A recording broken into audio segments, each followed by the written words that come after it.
రాను బొంబాయికి రాను అంటూ సాగిపోయే ఈ ఫోక్ సాంగ్ యూట్యూబ్ లో సంచలనం సృష్టిస్తోంది. ఇప్పటికే 300 మిలియన్లకు పైగా వ్యూస్ సొంతం చేసుకుంది. లెక్కలేనంత మంది రీల్స్ చేశారు. ఇప్పటికే మ్యూజిక్ వీడియో ట్రెండింగ్ టాప్ 1 లో ఉంది. అయితే రాను బొంబాయికి రాను ఇదేమీ బ్లాక్ బస్టర్ సినిమా పాట కాదు.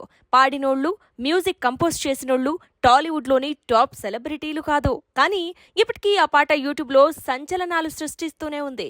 ఈ ఏడాది జనవరి 23న రిలీజ్ అయిన ఈ సాంగ్ ఇప్పటికీ 300 మిలియన్ల వ్యూస్ తో YouTube music video trending top 1 లో ఉండటం విశేషం. రాను బొంబాయికి రాను అనే ఆల్బం నుంచే వచ్చింది పాట ఇది. రాము రాథోడ్ ఈ పాటను లిరిక్స్ అందించడంతో పాటు మరో సింగర్ ప్రభతో కలిసి పాడాడు.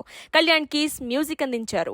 శేఖర్ వైరస్ కొరియోగ్రఫీ చేశారు. ఈ పాట అందులోని లిరిక్స్, డాన్స్ స్టెప్స్ అన్ని సోషల్ మీడియాలో రచ్చ చేస్తున్నాయి. 4 నెలలుగా యూట్యూబ్ ను దున్నేస్తోంది ఈ పాట. కేవలం 5 లక్షల బడ్జెట్ తో రూపొందించిన ఈ పాట మేకర్స్ పై కాసుల వర్షం కురిపించింది.